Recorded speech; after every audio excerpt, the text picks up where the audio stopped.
For The Abyss, in addition to the usual miniature techniques, I wanted the reality of putting the actors into real submersibles and real diving helmets, and then having them do dialogue scenes underwater, something which had never been done before, probably for a very good reason. Test, test, test, 1, 2, 3, 4. First recorded dialogue, underwater, on film, for a theatrical motion picture in the history of the world. We also did the first big photorealistic computer animation sequence in a feature film, which paved the way for T2 and Jurassic Park. The Abyss, with all its firsts, is still my favorite of my own films. You're watching The Abyss Special Edition on the Sci Fi Channel.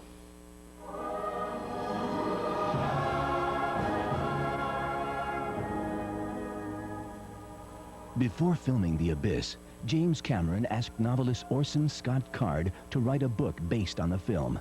Although Card didn't like to do film novelizations, when he found out the director was Cameron, he agreed to consider the assignment.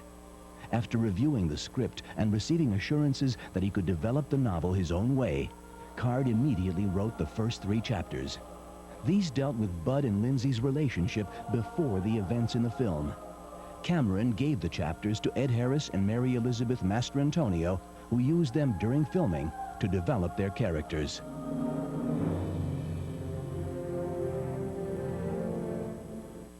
You're watching The Abyss Special Edition on the Sci Fi Channel.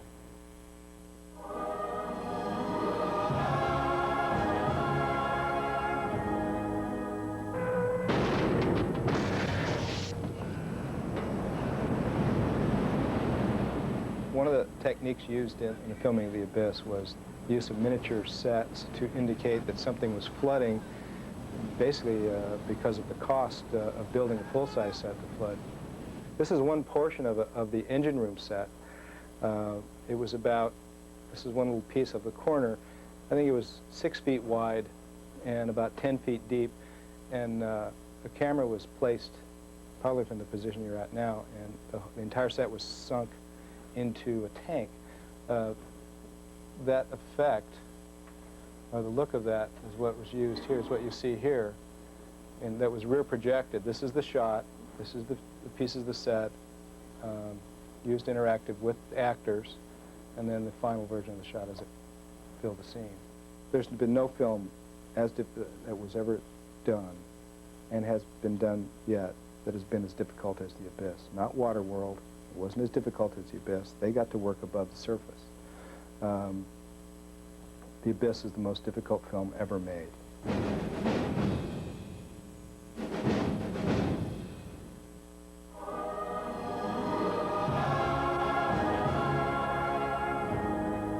After a while, we got pretty good down there. I mean, you know, I'm really proud of a lot of the stuff I did down there, because I did some not easy things in terms of, it's hard to run underwater, and it's hard to pull yourself along, dive down, and you know, it was really, some of that physical stuff was really fun in the suits. And I really enjoyed a lot of that.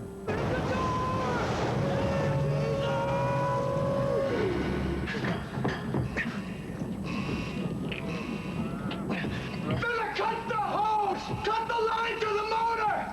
I can't open it from out here! Open the chute, and it's gonna come flying down, and I gotta beat it. You know, I gotta run down the thing and then get engulfed by it and fall, and then the water raises up and starts drowning, and I get my ring caught in the water. It's pretty fun, you know, it's like little kid stuff, except it's not little kid stuff, because, you know, something could go wrong.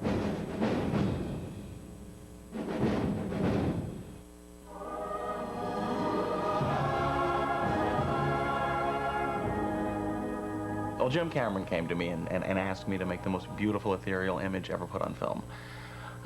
So, you know, that's great. I'd love to do that. Jim Cameron, you know, he'd done Terminator, I mean, he'd done Terminator and Aliens 2 at that point, so this was like a real coup to have this job.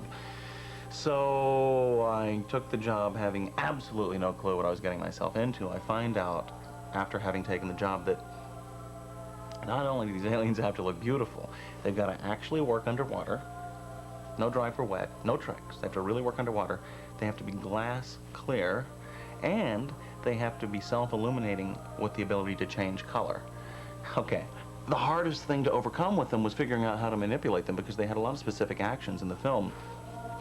And they're clear, so I mean, where do you hide the mechanisms? How do you operate it? So it was just one problem after another, and then we have a scene where there were 6 of them at once, and it was just insane. After bleeding throughout this entire film, what we came up with, I think, was beautiful, absolutely beautiful, and I love the movie. I think it's a really, really good movie.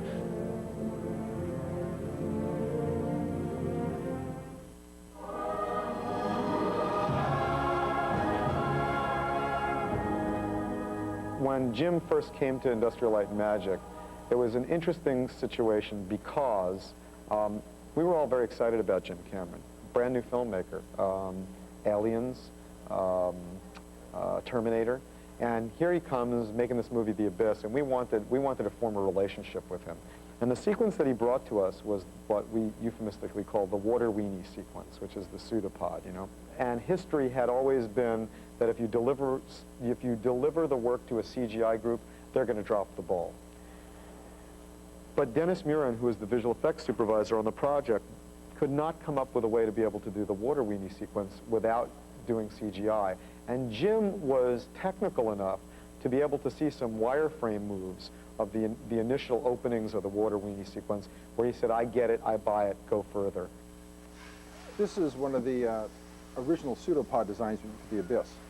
We made 3 or 4 of these. This, at one point, this is from something that was cut out of the film.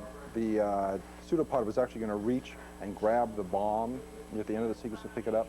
So this was the design for the fingers that were going to come out.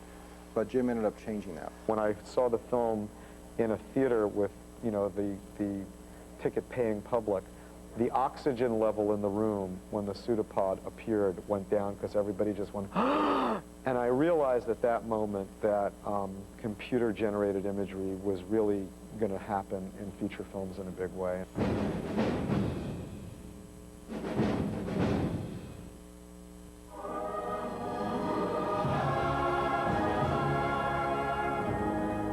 I think it's interesting that people say, well, you know, Jim Cameron couldn't have screwed up. I mean, he must have been forced to cut the film like that. But, you know, in truth, to be fair to the studio, sure, there was pressure about the time. There's always pressure about the time on a film.